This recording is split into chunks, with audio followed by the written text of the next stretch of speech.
Welcome back to Adult Minds Podcast. It has been a while. It has been a while. I mean, this is technically supposed to be the episode that was supposed to go out last week, but we didn't do one.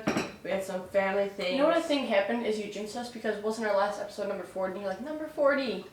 And then this next one was supposed to be 41. I don't think I jinxed us. I think big unforeseen events happened. Life happens. Yeah. Life happens and it has got us off track for a little bit. But we're back. You know, it's not Wednesday, it's Thursday, but you can't get everything you want in life, so. We're not even on the page. We thought we would do a little bit of like a life update and maybe like some, just kind of talk about a few topics that we thought were super interesting and discuss them today. Alright, you go ahead and start it. Okay, first of all, life update. My dog got sprayed by a skunk. This is not probably a life update anybody gives a shit about, but oh my god, I didn't really understand If this tells you how bad her dog smelled, Kayla smelled when she came to school the next day. Yeah, my hair smelled like skunk and I washed it twice. Okay, this is why. I don't want to give excuses, but this is why we did not record yesterday on Wednesday. The day was supposed to come out because that happened. I was washing floors. It happened Tuesday night, actually. And the dog came in. She smelled like crap. I gave her 2 baths. I started to smell. My aunt gave me some stuff that was supposed to help, so I put that on the dog. And it helped a little bit, but the house still smelled terrible. I read online to put bowls of vinegar out. There's vinegar in bowls all over the house. My dad was putting those bowls of vinegar. I don't think many people would bring their dog in the house. I think they'd find a leash and they'd be like, I'm so sorry, let me give you some blankets. You're staying out here tonight. Are you kidding me? It was cold and snowing. But yeah, like, I don't know. It was rough. Everything just smells. It still smells a little bit, but it's getting better. As for me, I took another shower, so we'll see how that goes today. I smell your hair. No, please don't. Just want to see the kids at our school were smelling Kale's hair, and they're like, yeah, it does kind of smell like skunk. I thought it smelled more like skunk when it was wet, though. When it was dry, I don't know. Your boots smell like skunk. I'm not sure why you brought them to school. Did you wash those? I sprayed them. There's this thing at Petco or PetSmart. Yeah, give out what you got, like so if anybody else goes to this, they have something. It's a de-skunker spray. And the guy says a lot of people get this even if like you have dogs in the house. If you have that like typical dog or animal smell in your house and you don't want that in there. It says a lot of people get this, they spray it on all their stuff, they use it to wash carpets, and it makes like the whole smell go away. What does it smell like? It says lavender. Does it smell like a lavender? Yeah, I'd say so. Does it smell nice? Or does it smell like that strong lavender? I thought it smelled pretty good. I'm not a huge fan of essential oil smell exactly. Sometimes I can do a little bit, but when your whole house smells like, what's that place where they brew tons of essential oils? I feel like there's a name for that. Apothecary? Is that a thing? Is that it? Oh, you're on the right track. I'm not sure. Apothecary. Anyways, I don't know.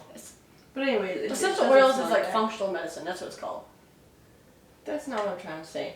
Okay, whatever. Yeah, but that happened. We're getting through it. That's my biggest update.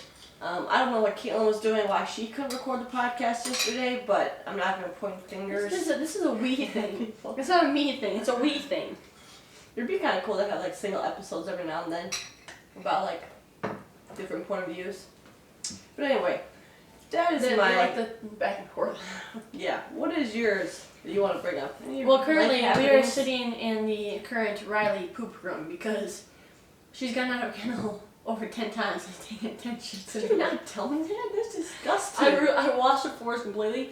It's just like, it's weird. You know how dogs actually, like, in their actual homes and, like, they're outside, whatever? I don't know if you had told anybody that you named your dog Riley. That's her dog. That's her puppy. Yeah, I did. They have their own, like, their spot where they, like, go to the bathroom. And for whatever reason, she comes back here, no fail, like, to this room. I'm like, why? Why do you keep doing this? The whole house is hardwood except for the upstairs. So it's not like it's super hard to clean, but if you like miss that she peed somewhere and dries or something, I wash it all just to make sure if like I miss something. But now she's getting locked in her kennel every night.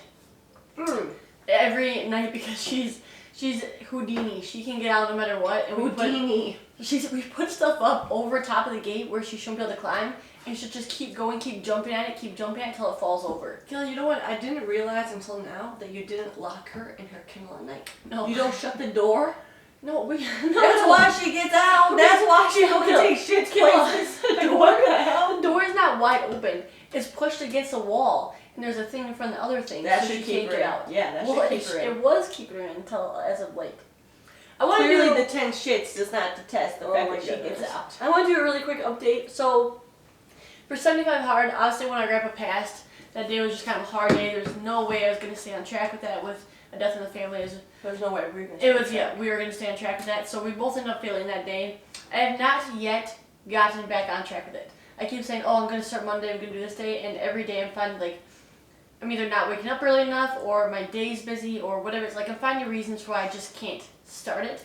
So I do want to start. I really love Mondays, so I'll probably be trying to start next Monday. We'll give you an update on that Wednesday podcast, see if I stick through with it. But I do notice that when I'm not doing it, my habits of drinking all my water have really kind of fallen along with my walks every day. And I love my walks every day.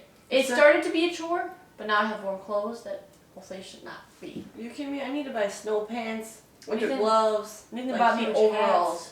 Men's overalls for my birthday. Well, what the heck? What about me? Okay. That's where my overalls are. I ain't get no damn overalls.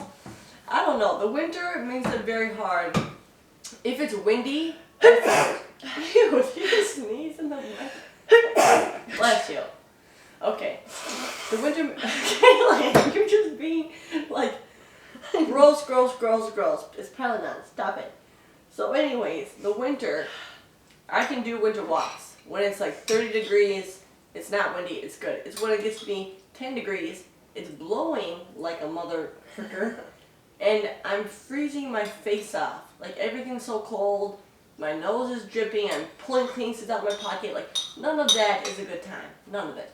So that's what I have a hard time with for walks in the winter. I like to do walks in the winter, but I start, and I know I do. When the wind's blowing really bad, what do you do, I turn around and I walk backwards like this, and my dog's pulling me this way, and then I'm almost like falling and tripping all over the place. So yeah, my biggest problem is I hate the face mask. I Also, hate it right next to your face, and you're fogging your face up, and just like, I hate that. How do you fog your face up if you're not wearing your glasses? If you're wearing a face mask, it's just like the breath on your face. I hate that it comes back. Yeah, when it's like like a wet. face mask. Yeah, it gets wet. It gets I do agree with that. So like that's why I will be in that snowmobile helmet like we talked about last time. Yeah, 100%. It's gonna be a nice snowmobile helmet. Get some nice vents. I'll be able to have my podcast going, my earbuds in. I'll be able to have my visor down. I can see. It'll be perfect. Snowmobile helmets are like heavy. Yeah, the only thing is you kind of feel like a bobblehead, but it'll be okay. Anyways, I'm gonna continue with my life update before Kayla chimed in about how she doesn't like the cold. Well, also, I was going to chime in about how you're saying you're going to start Monday. That goes against everything we say about start now, start today. Well, okay, yeah. It does go against when we say start today, you don't gotta wait for a day. It's more so that I've always been a person who likes to get my tools ready, so I like to make sure my house is clean, so I have an excuse that my house is dirty. I like to make sure that my workout room is clean and ready to go. I have my program. Like, I usually want to make sure my program's on point for my goals. It's little things like that. 100% I can easily start today and get my walk in. It's just not going to be like my concrete, maybe my eating, because I don't have my meals planned out for the week kind of thing. So you want to prepare? I want to prepare, yeah. I want my macros on point. I want all that kind of stuff ready. And right now, it's Thursday today? It is Thursday. Holy cow. It's Thursday already today, and yeah, I do not have any meals. I've been just whipping things up at night. Just I pull out a veggie, I pull out a meat, and I'm like, alright, here we go. Or just scavenge for food and you bring me lunch every day. It's the best. Get you a twin. Except for yesterday, Kayla complained about a lunch, and I got ready. It was she brought me this weird broccoli chicken. Weird? Cheese It's broccoli chicken. No, there's no cheese in it. It's like a cream. There's definitely cheese in it. It wasn't cheese. Disgusting. Anyways, what I was going to say for part of my update was my training update. I really like to keep everybody looped in with that, and it's definitely taken a little bit of a backseat lately. And when I've been out there training, I have no current goals right now. I was in a little bit of a mini cut. With winter season, I just love the bulking time. I love being at maintenance. I love just having the energy, and I really want to get back into a surplus phase where I'm going to eat a little bit more food and hopefully try and gain some more muscle over the winter months. You might as well. You're wearing sweatshirts every day anyways. Yeah. Honestly, that's how I look Yeah, at it. and when you're outside in the gym, yeah. But the hard part was like the reason why my training's kind of taking a backseat, obviously because of everything that's been going on, but also because the mother effing gym, it's not like to be.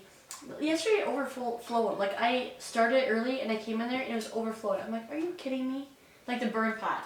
Okay, if no, it's the stove, the corn stove. It's not to be funky again, so we'll have to figure that out. You know what you need to do? Let all that equipment freeze. No. And then just take in like the most important things. The squat rack, the barbells, the plates, the dumbbells, that's all of it. Like the gym. That's what I'm saying, Kelly. Get a heavy pair of dumbbells, a medium and a light, go to work. No, I'm winter-proofing it. I'm getting a tarp, I'm sealing off that other side of the wall, that's going to help. And then I'm going to go get a propane tank and I'm going to get the little heater going, plus the corn stove. It's going to be toasting there and I'm going to be taking off my sweatshirts. It'll be fine. It's going to be expensive. It's going to be expensive. But training's taking a little bit of a backseat. I'm really excited to just kind of get back in and to my hard list, to like focusing, to like ready to like, I want to start progressing every day. I want to start focusing on like how I'm doing, and right now I'm just doing it to do it when I get the chance to do it. And same with kind of my nutrition. I'm really just eating, not really tracking anything, not really, trying to eat on the healthier side. But this brings up a good point. I just want to really quickly comment on. We have a lot of people come up to us and say, "Oh my gosh, you're eating a cookie," or "You didn't do your workout today." Like, "What? You didn't do your workout?" Or "You missed like 3 days in a row." Like, yes, I am human. I eat junk food. I skip workouts sometimes. I can go a week at, there's like, if moments get really busy in my life or something dramatic kind of happened in my life, I can definitely go a week without getting a workout in. Like, things just happen.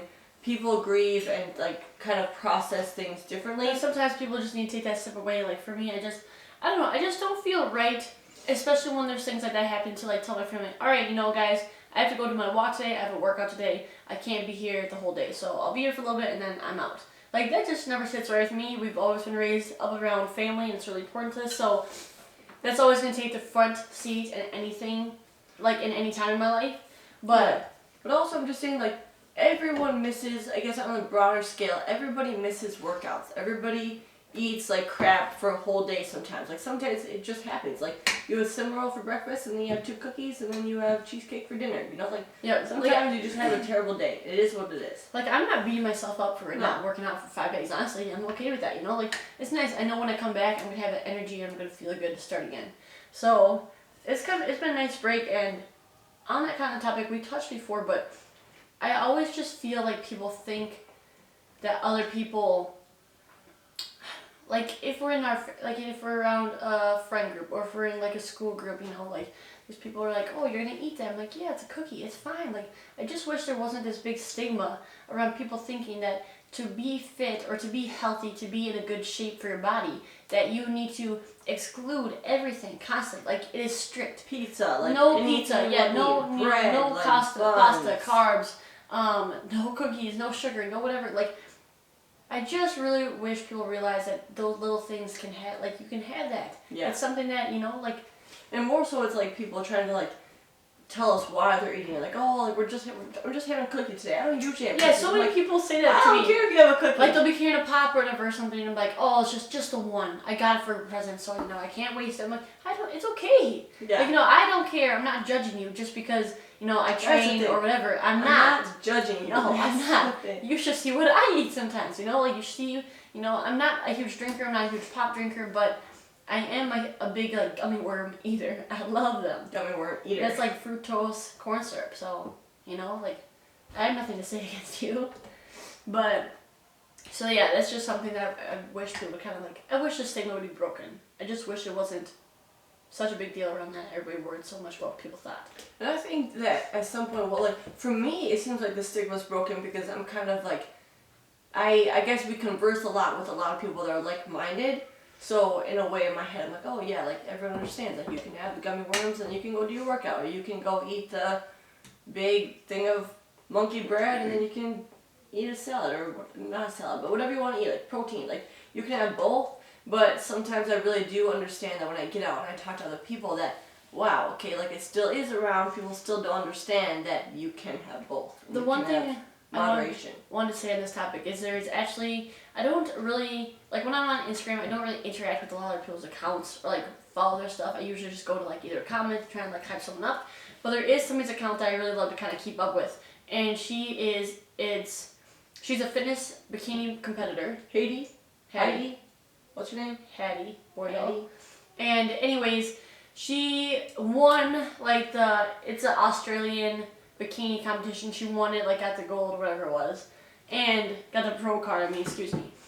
Anyways, everybody's asking, what she eats in a day, and she was saying that she has like 2 pieces of chocolate every single day. People are like, you're eating chocolate, and you're a bikini competitor, and you had to cut and you had a bowl. You eat chocolate every day? She's like, I eat chocolate every day. I have chocolate in my coffee every day. Like that's just something I always like forward. And she's in like the best shape of her life. Lots of muscle definition, looks amazing, leaned out for her competition, and it was just really funny to see like her stories blown up about that. Like people commenting, like she just showed all the comments like saying, "What? Yeah. Why are you eating chocolate? Like chocolate? Wow! Like seriously? Like."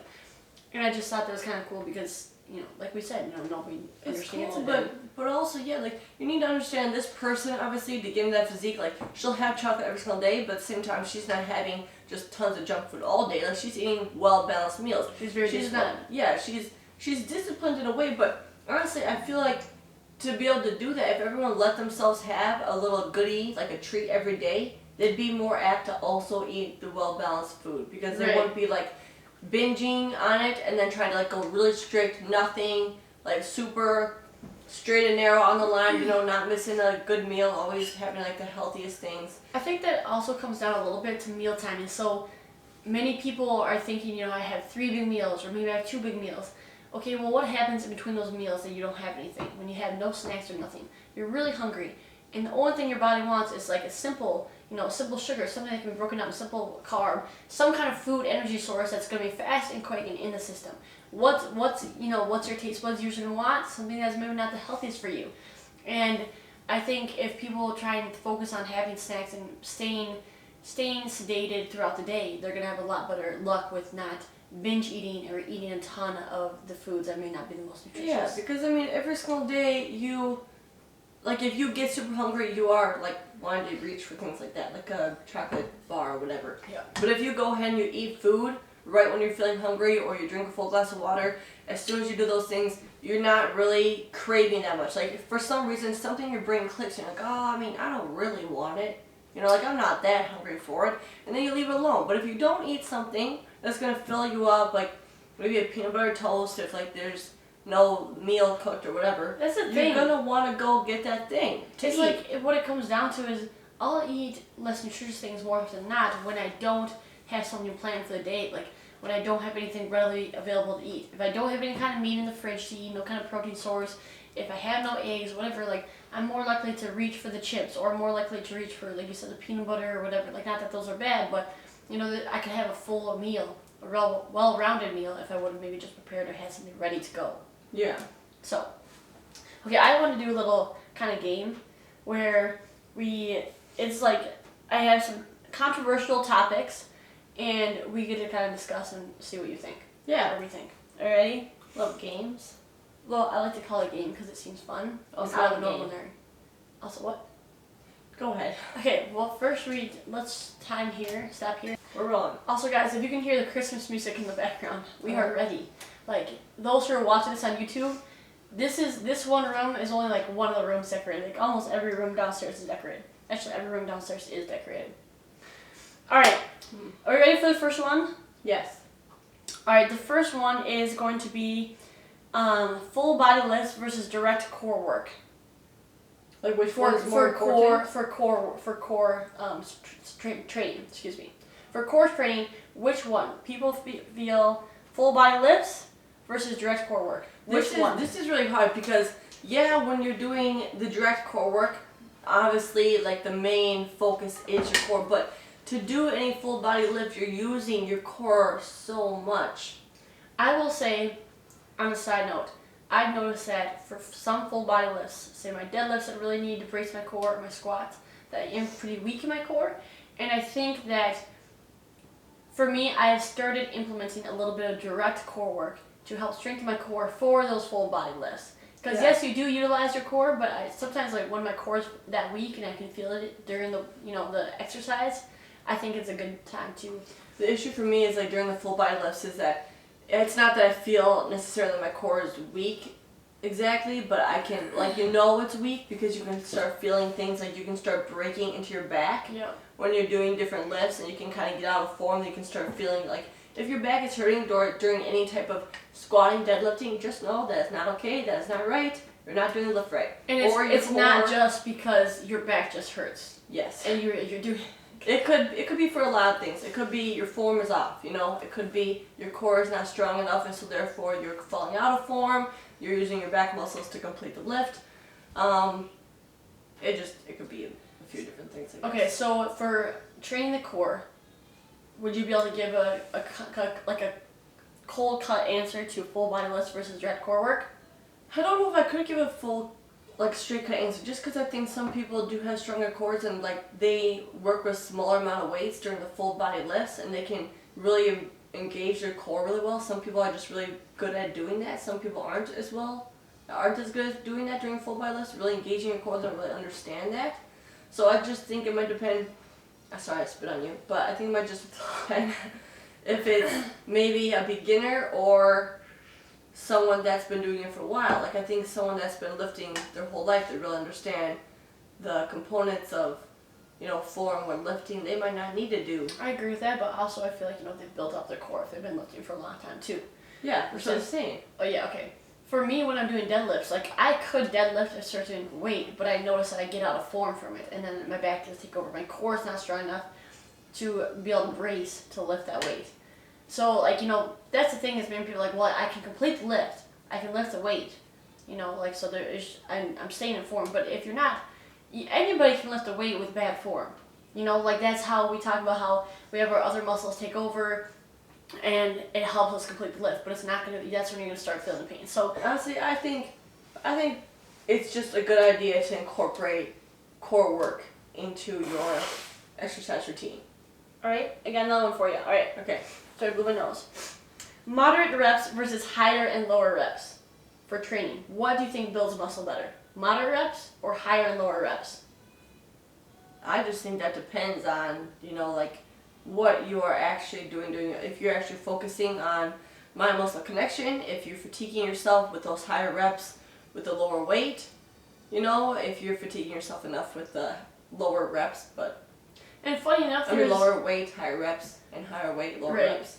Funny enough, there has been a lot of research that has actually shown great muscle growth across all rep ranges, which we read from that one research study. There's actually been quite a few research studies that show that. So it's funny that people will be on Instagram or TikTok, whatever, arguing, saying, if you want to build muscle, low reps, stop doing reps of 15, stop doing 20 reps, and it's just oh my goodness, I wish people didn't always think there's a right or wrong answer. It's not always cold cut. People didn't just look at other people and say, okay, you're right, you're correct, that's it. Because if you're not looking at studies, if you're not looking at muscle growth over a long period of time, when they take these studies and they kind of break it apart and see what's actually benefiting this person in terms of muscle growth over that period of time, I just don't think you really know if you're not looking at a study, a scientifically based information. It's funny too because I think that also kind of goes along with people shaming exercises as good or bad exercises. You'll see that a lot. This is a terrible exercise. Don't do this. This is a good exercise. Do this instead. And I don't think there really is. Unless it's something crazy, and you're just doing something that's really not working anything, and you just made it up. In terms of that, I don't think that any type of jumping exercise should be accommodated by weight necessarily. I think that. Except for, sometimes power explosion, stuff like that, when you're, it depends how you're using it, Yeah, I guess it depends the context of that. But what I was trying to say before Kayla cut me off was, people do want to try and label it as this is a good exercise, this is a bad exercise. I just think what you need to look at first is a context. So what is that person, what are their goals, what are they trying to work towards? Does this exercise fit in with those goals? Is it going to help get them there? And if not, then maybe it's not a good exercise for that goal, but does that mean that it's a bad exercise overall? Yeah. And we just don't. I don't think there's such a thing as bad exercises. I think there's bad form. I think everything has its place. It just depends. Someone who is 85 years old might think that sitting down and coming up from a chair is a good exercise, and that actually is like a rehab exercise. So you can't sit there and be like, you need to have weight. Rehab, but a strengthening exercise, especially for people that are older and have less mobility. Yeah. But even with that question, I think that's a great question because I used to think that the way to go was low rep ranges, heavy weight, and that is how you build the most muscle.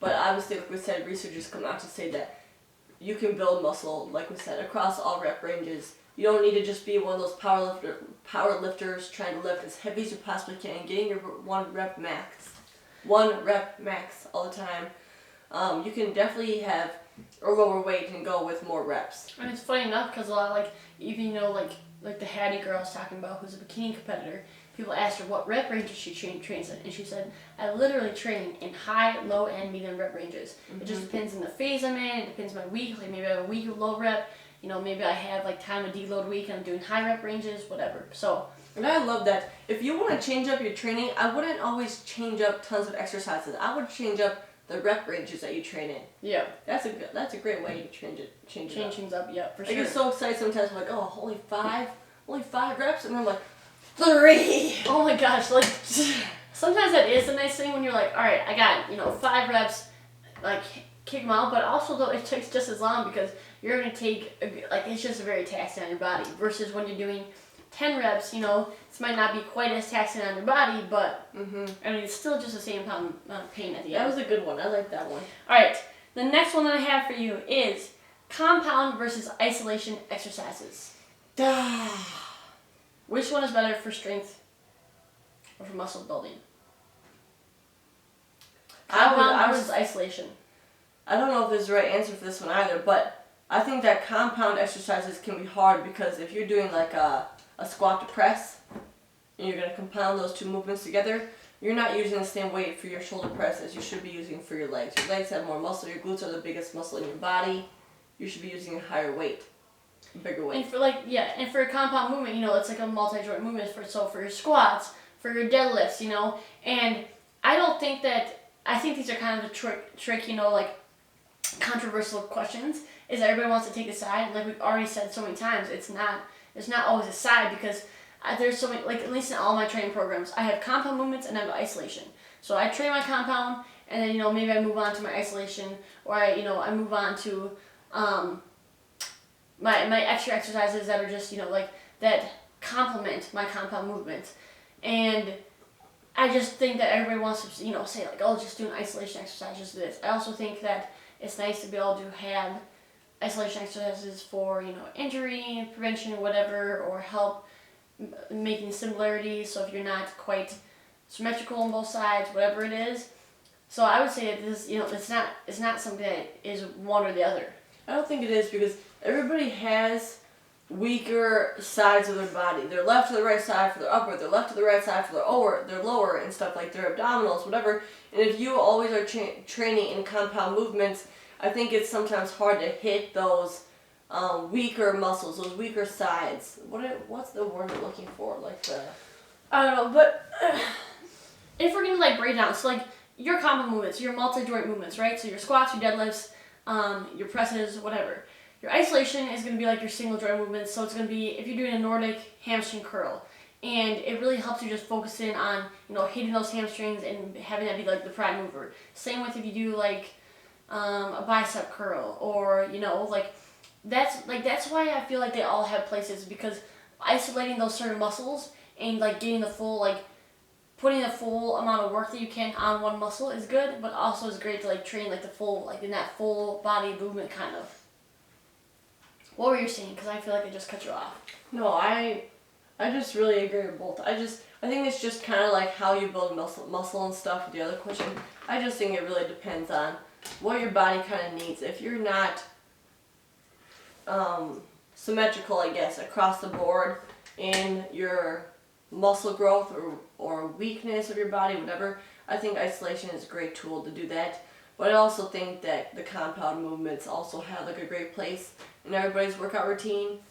So I don't know that there is wrong answer for that. I do know, for like if you think about some compound movements, a lot of them use barbells, and I know that for maybe, like again, when you think about your goal, if you're somebody who is 70 years old, maybe you're not doing a compound movement with a barbell on your back. Maybe you're like, so like that's where I think some people think of compound movements as barbell and big like weight, like weight training kind of people, but it's, it's about the legs, it's about the joints that are used, and it doesn't always involve the barbell. Okay, should I go on to the next one? Yeah. How much time we got? We got time for one more? 17? Yep. Yes. All right. Flexibility versus mobility. Depends on your age, I'd say, for that. Because I just think that, obviously, everyone needs to be, okay, I don't know, maybe I might just pick mobility on this, just because I think that mobility, mobility is super important. We need mobility through our entire lives, especially when we get older. Our muscle starts to decline if we're not working out and lifting weights. You would see a huge decline in muscle, I think, around like age 60, is it? So around there. It's like 60 and up. And on the other side, when it comes to flexibility, like too much flexibility, as we talked about before, can actually increase your risk of injury, right? Especially if you're increasing your flexibility before lifts. Before lifts, yeah, because you've increased that range of motion that you're not used to being in, and you're working in a range of motion that you're not used to. And like when you're not strong in that range of motion, it's definitely easier to get injured and to get hurt and to, complete lifts wrong. So I don't think you necessarily need to be flexible for you to live like a really well balanced life in terms of like movement and getting around, but you do need to be mobile. Obviously, you need to have mobility. You need to be able to like lift yourself up off the couch and not have to use a cane or a walker as long as you can. And I know there's a lot of people who just love stretching, where they love the flexibility side because they just love stretching. It's a relaxing thing for them. It's a meditation thing. It's it's just a way to call it. It's and. Yeah, I don't know. I feel like this one I am leaning more towards mobility. It might be depending on the person, what you value most, but I do think that, like we said, mobility is super important. You need to have that your entire life, to be able to move around. Flexibility, not as much. Like I'm not as flexible right now, but obviously I'm pretty mobile and I have quite a bit of muscle in my body. So therefore, like I just feel like I feel it too. If you're doing a normal strength training routine, you're stretching yourself out, not maybe to the max or anything, but like you're doing more of a dynamic warm up. You're doing it, but you're not maybe focusing on sitting down and doing a stack stretch or something, and focusing on like getting as far as you can for reaches or anything. So yeah, that's a good one to end on. I feel like if you're some type of like competitor. Oh my gosh, words just don't come to me. Seems like if you're a competitor, brain just moves so much faster than my mouth can. It really does. If you're a competitor in like some type of gymnastics thing, flexibility and mobility, I think might be equally important there because you need to be quite flexible to do a lot of the different that's stunts. Where 100% it's so specific to the person and their goals. Yeah. So it's hard. It's hard. You're like I love that when it's just like conversation between us, but it is hard for any of those controversial topics to really be able to say this or this. So, and everybody, that's the thing though, that's what just bugs me is that everybody wants to take a side. What side are you on? Do you think this? You think this? Oh, you're wrong, and why has it always got to be that? Why can't people understand the big picture behind all of this? That's what does frustrate me, honestly, because I think a lot of people like to push their views on other people and stuff like you're saying, and the thing is, so many people can be right. There's not necessarily a definite answer to a lot of things in life. In my humble opinion, when people are trying to say this or this exercise is better, this is worse, whatever, I just feel they really have not explored, exercise science, movement patterns, enough to really understand, the good and the bad of things and why some things are actually useful in some situations and why they may not be the best in other situations. So, just my personal opinion, I just think that we can all, research is our favorite. We could, look at news studies every day, and it's just really cool to understand studies and be able to really dive in deep to all this kind of stuff and really have a different listen to other people's viewpoints, because I learned from that. I've been really stuck in my opinion where I'm this is how it is, and I read a different viewpoint and I view their listen to why they think that way, and it can really help me. Yeah, it makes sense, and I can see their viewpoint. But some people are so stubborn that it doesn't matter if you make sense or not. This is just how they believe it. So Sure. Anyways, guys, thanks so much for listening with us. I'm glad that we got a podcast out for you this week. Yeah. It is a day late, but it'll be up today. And we will be recording our next podcast next week. We'll see if we have maybe like a 5-minute stint. We've always talked about doing like the quick ones. Yeah, I do want to do like a 5-minute like little thing, or maybe it's time to make the jump to 2 podcasts a week. That might be a little crazy for us, but Yeah. we can maybe do it. All right, guys. Thanks again. We hope you have a wonderful day, and we'll see you on our next podcast.